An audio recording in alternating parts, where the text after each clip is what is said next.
Welcome to the Marvelous Middle Age Podcast, where we are building a community of people who are in the midst of midlife, sharing our stories and learning from each other along the way. Each week, I'll have a guest join me to discuss a topic that impacts our lives and touches on some aspect of midlife. We'll discuss relationships, transitions, health and well-being, parenting, careers, and more. My goal is to encourage and support you and help you thrive as you navigate this adventure of midlife. Join me here each week for the Marvelous Middle Age Podcast.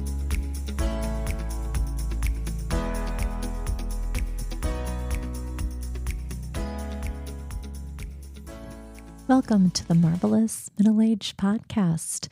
It's Nicole Stute, your host, and today it's just me here in my office recording this episode about all things Enneagram. Now, some of you might be listening to this and saying, Nicole, what is the Enneagram and why should I care about it? And that's what I'm going to share with you today and to give you a little preview of this upcoming season of the podcast. I first learned about the Enneagram in 2016. I was listening to a podcast called That Sounds Fun. If you're not familiar with it, Annie F. Downs, who is a speaker and preacher and author and podcast host and lots of other things, she was sharing about the Enneagram on her podcast, and I was immediately intrigued. I've always been fascinated by human behavior, why we do what we do.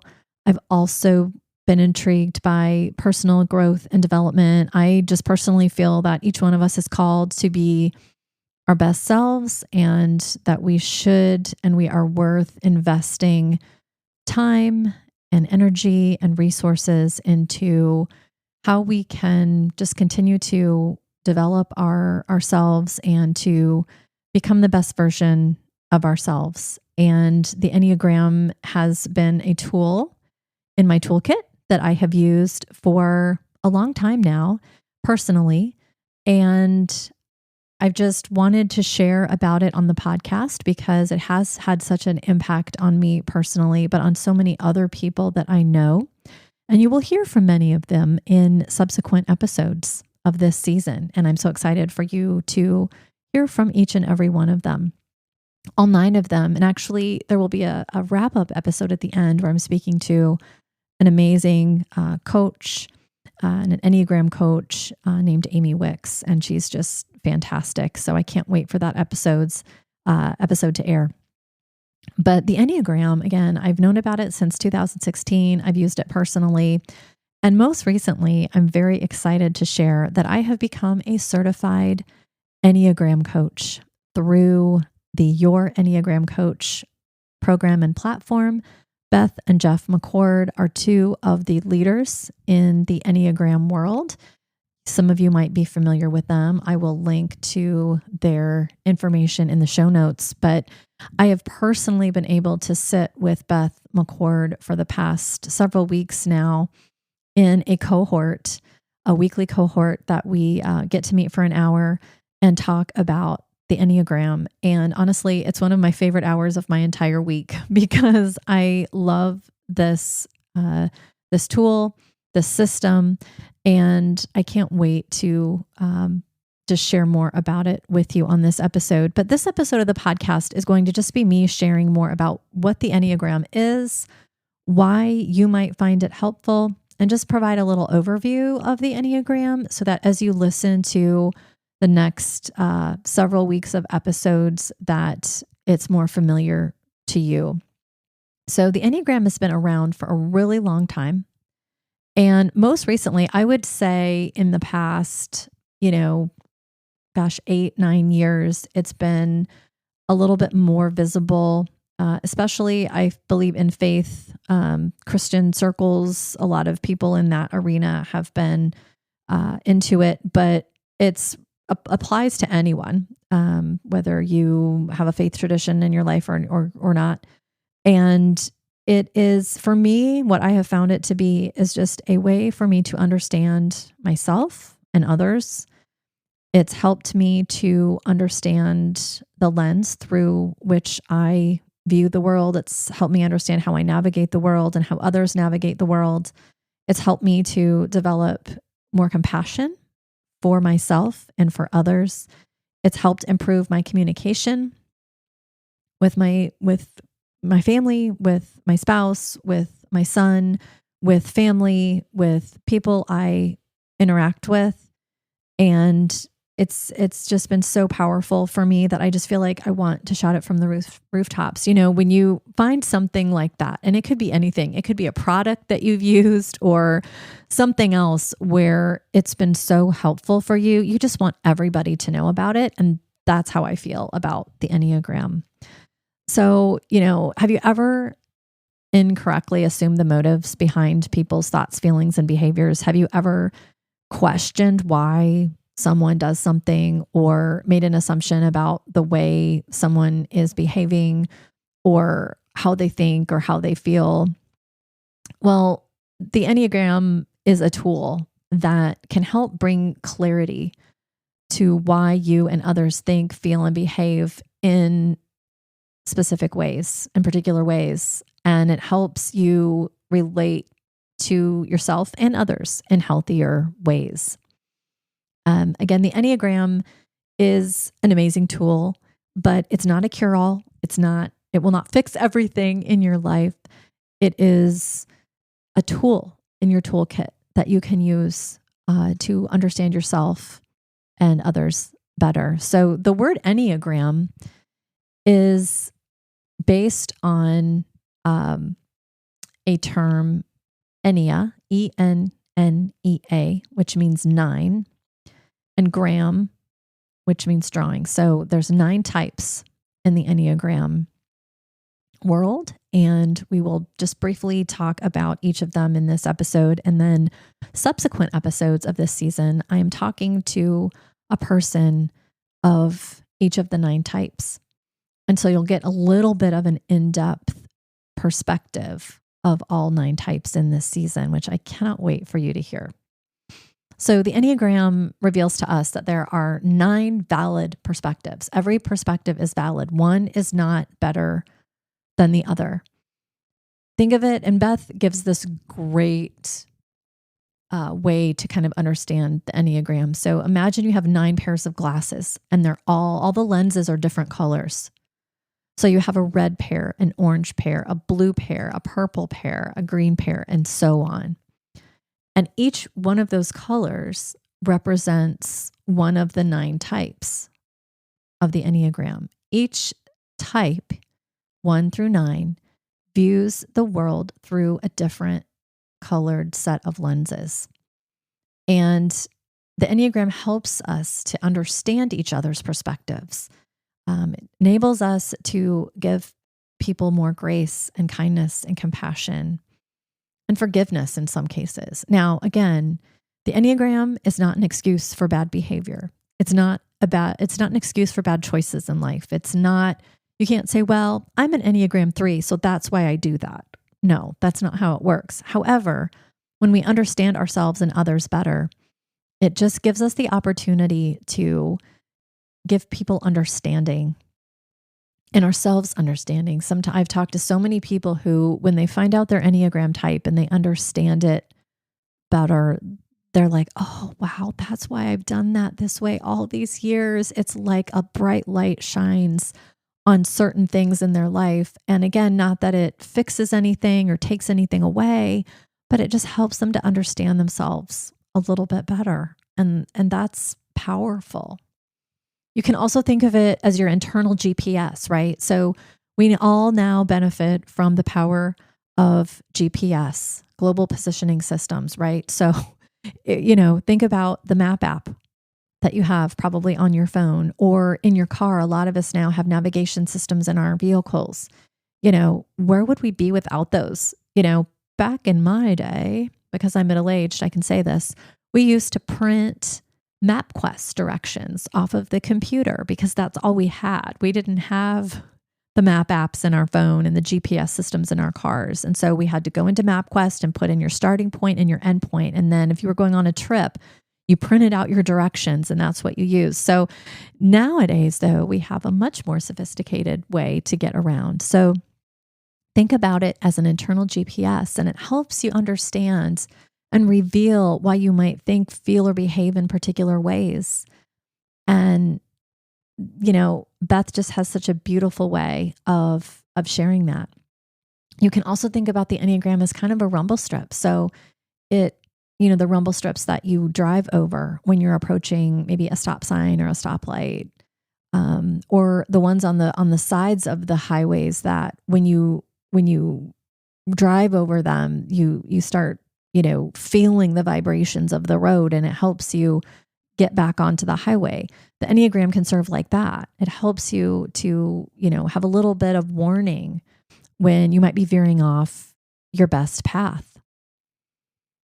So the Enneagram, a lot of people, one criticism that I will hear is, well, I'm one type and that puts me into a box, and I don't like that.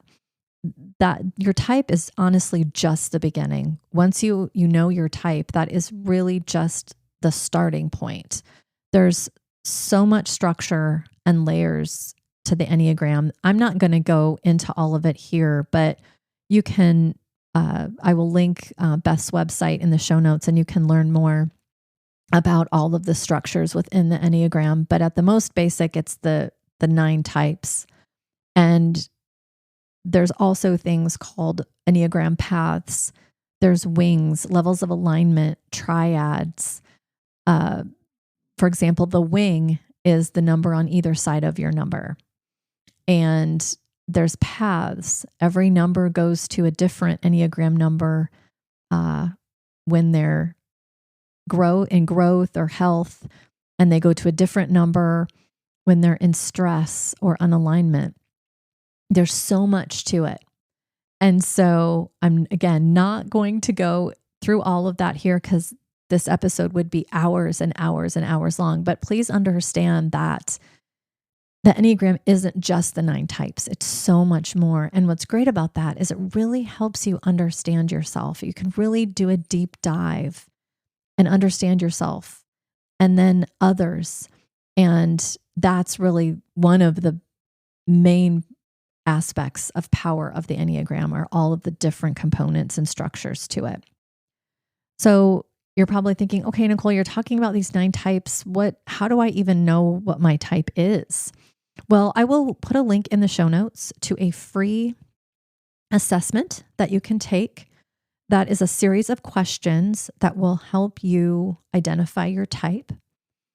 Keep in mind that your type will be unique to you. It will not change, and you're only one type. So I'll have a lot of people say to me, well, I'm a 2 and a 4. You can't be a 2 and a 4. You're one of those types, and you might, there's, again, without going into a lot of detail, there's certain ways that a 2, I'm an Enneagram 2, in health and growth, in alignment, we move towards the healthy traits of a 4. So sometimes people will test high at a couple of types that are connected in some way, but you're only one type, and it's based on your motivations or the why you do what you do. If you take nothing else away from this episode, just keep in mind that the Enneagram is based on why, not the what. And a lot of people, that really trips them up when they are determining their type. They focus more on the behavior or the what instead of the why. So just keep that in mind. But every type has 4 core motivations. They have a core fear, a core desire, a core weakness, and a core longing. And during typing sessions, that's one of the first things that I go through with clients is what their core fear is for their type, the core desire, the core weakness, and the core longing. Because if they're not resonating with any of that, they might be mistyped, or they might, like if they tested high at 2 or 3 types, there's probably one of those that is their type, and we just need to kind of whittle through and kind of hone in and narrow that down. So again, you can take a free assessment, which will be linked in the show notes to this episode. And then once you've taken that, some people like myself, this is just my example, I've always tested high as a 2. There has never been any other type in the assessment that I've tested high at. And I don't know if that's unique or not in the Enneagram world. I have taken many different Enneagram tests because I wanted to see if I always tested high as a 2, and I do every time. However, a lot of people will take an assessment and they might test high at multiple types, or they might test similarly at multiple types. And so that's where a typing session can really come in handy. As a Enneagram coach, that's one of the things that I can help you to do. And I'll share more at the end of the episode on how you can engage with me on that if you are interested in doing that with me at a typing session. So every type has 4 core motivations, and the core fear is the first one. And every type has a core fear, and the core fear is what you're always running away from, avoiding and trying to prevent from happening. Your core desire is what you always strive for and believe will bring you complete fulfillment in your life. Your core weakness is the core issue you're always wrestling with. And it will remain a struggle to varying degrees depending on, how aligned or healthy you are. It's just always something that you will struggle with. We all have things we struggle with, but based on your Enneagram type, there's kind of a core weakness that is just something that's always kind of out there for you. And your core longing is just the core message that you long to hear and experience in your life. And that's really where we focus most of the conversation around typing, is really I can ask you questions to try to help you address those different core motivations. And then that can a lot of times help us clarify what type you are. And even if we can't just through the core motivations, there's other things that we can do to help you figure out your type. And so the Enneagram is, again, it is a tool. We use it with care. It's about how you navigate through the world. It's a tool to help you to do that. It can reveal, the condition of your heart and your inner world. And so I take my role as a certified Enneagram coach very seriously. As I mentioned before too, that while the Enneagram is a great tool for personal development and growth, you don't want to use it as an excuse. You don't want to use it to, mock or tease anyone for how they're hardwired. My husband is a type 8, and I tease him a lot that eights are the challengers. And, sometimes 8s can have kind of a tough exterior. And I tease him about that sometimes. And he knows I'm teasing. So he knows it's not, intended to be, I'm not belittling him in any way, shape, or form, but we're not to use it as, kind of a weapon against anyone, because it is really a personal thing. And it's not an excuse. I think I said that before too, about you can't hide behind unhealthy tendencies. You can't shift blame or, defend a bad decision. I'm a 2 and this is why I do what I do. And so I want to put that out there because I don't want anyone to think that it's acceptable to use the Enneagram, in that way. So as I mentioned, there are 9 types, and testing is really the first step. There's also some great resources out there to help you determine your type. Tests are great, and they're usually pretty accurate most of the time. I think the best way to find your type is to read about each of the 9 types and understanding them a little bit. There's some really great reads out there. I will link those in the show notes. And then by process of elimination, along with your test results, many times you can kind of hone in on the type that you feel best resonates with your motivations. If you're still stuck, then that's where I can come in as a certified Enneagram coach to help with that. But our type 1s are moral perfectionists, and their core fear is being bad, evil, corruptible, and wrong. Their core desire is to have integrity, to be good, ethical, moral, and right. Their core weakness is resentment, repressing anger, that leads to constant frustration and dissatisfaction with themselves and others and the world, honestly, for not being perfect. And their core longing is, you are good. Type 2s are the supportive advisors. And their core fear is being unloved, worthless, needy, rejected, and unwanted. Their core desire is to be loved, wanted, and appreciated.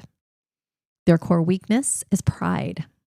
So type 2s deny their own needs and emotions, and they focus so much on the emotions and needs of others, and they're constantly inserting themselves with helpful support in hopes that others will show appreciation.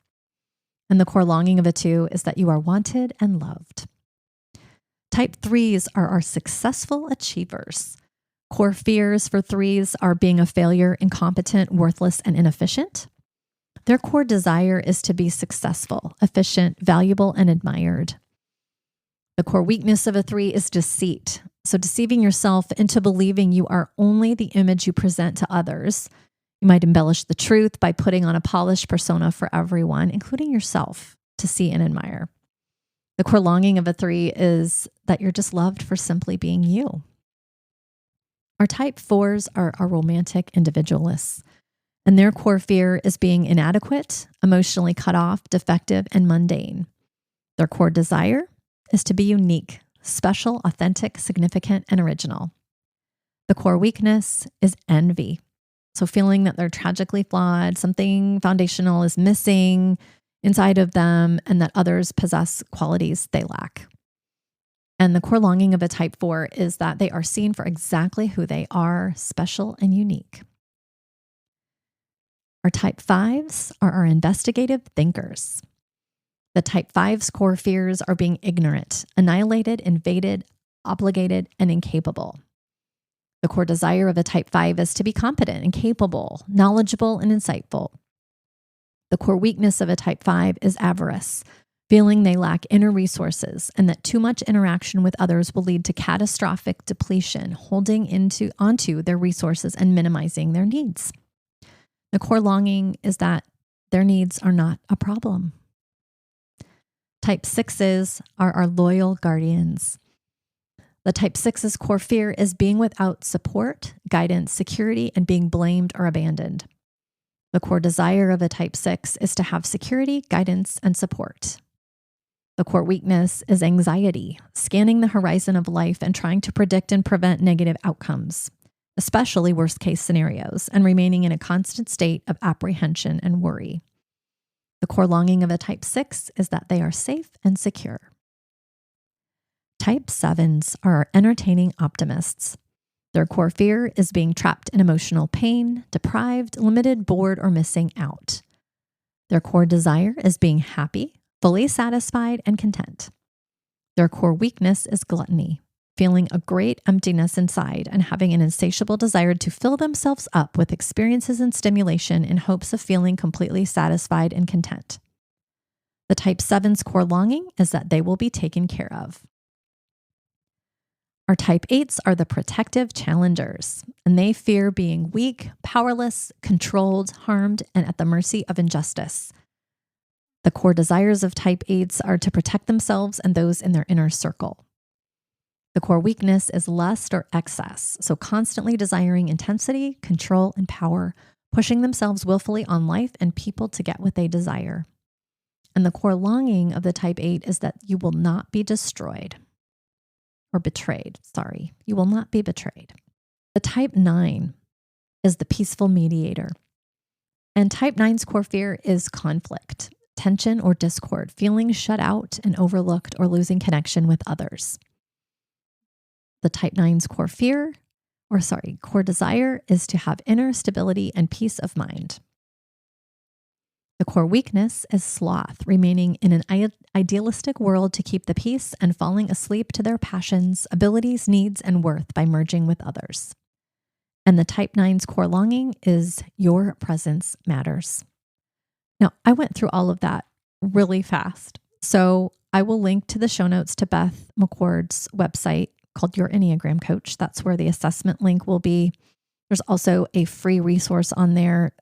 Basically everything I just read about each type, all of the core motivations And again, that is a great resource if you're having a hard time finding your type. So keep that in mind. If you go out to the website and you test it high at 2 or 3 types, there's the core motivations handout there that you can download and read more about each of those types. And if you're still stuck, I'm a certified Enneagram coach, and I can offer you, first of all, I can offer a free 30-minute consultation to share more about the Enneagram and the services that I offer. There will be more information coming soon on the different services that I provide. I do offer typing sessions. I can do those virtually if that's easier for people. And I'm also going to be offering Enneagram coaching. So if you're someone who's taken a test, or you know your type and you'd really just like to do some work on yourself, inner work, I would love to meet with you and talk with you more about what that could look like. Again, I'm offering a free 30-minute consultation, and I'd love to find out where you're at with the Enneagram, if you're brand new to it, if it's something you've been studying for a while and just want to know more. I've gone through a comprehensive certification program, and I'd love to share what I know with you. And I hope also through this podcast that you learn more about each type. So next week's episode will be with my friend Josie. She is a type 1. And then subsequent episodes of this season will be with a type 2, 3, and so on until we've gone through all of the 9 types. And then, as I mentioned at the beginning of this episode, Amy Wicks, who is a wonderful coach, a seasoned coach, she did an episode with me to just share more about why she feels so strongly that the Enneagram is helpful. And I can't wait for you to hear that episode. That will be the last episode of this season. So thank you so much for learning with me today about the Enneagram. It really is a very powerful tool. Again, I believe that we're all called to be our best selves, and whatever you do for a living, if you're a student, if you stay at home with kids, if you're working inside the home at a job, or outside the home at a job, or whatever you're up to, I just feel so strongly that the Enneagram can be applicable for anyone. And again, it's been so impactful for me personally. And I know it can be for you as well. For me personally, it's really helped me to understand myself and my motivations and why I behave the way I do, why I do what I do. It's profoundly helped me in understanding my spouse, my husband, Dan, and helped me understand where he's coming from in a lot of ways, and also in parenting. If you have kiddos of any age, I have found the Enneagram to be incredibly helpful for me as a parent, and understanding why I do what I do as a parent, and how that impacts my parenting style, how it impacts my relationship with my son, and so much more. But it is a tool. But when you can really dig in and understand and be able to use the tools and things that we talk about with the Enneagram, it can have such a profound impact. And I can't wait to share all of that with you. So I hope you enjoy this season and learning more about each of the types, because you probably know at least one person of each type in your life. And I really believe in my heart that the Enneagram can help us develop such incredible compassion and understanding for other people. It can help us to give people grace and extend kindness to them. And that's just one of the things, many things that I love about the Enneagram. So enjoy this season. Leave comments on this episode and subsequent episodes. I can't wait to hear what you all think about it. And thank you for joining me on this episode of the Marvelous Middle Age Podcast. If you're enjoying the podcast, please follow the show to make sure the latest episode is on your podcast feed each week. I would greatly appreciate a rating and a 5-star review on the podcast platform you're listening on. It helps others to find the show. If there are topics you'd like me to discuss on the show, please email me at themarvelousmiddleagepodcast@gmail.com or direct message me on Instagram at Nicole Stute. Thank you for listening.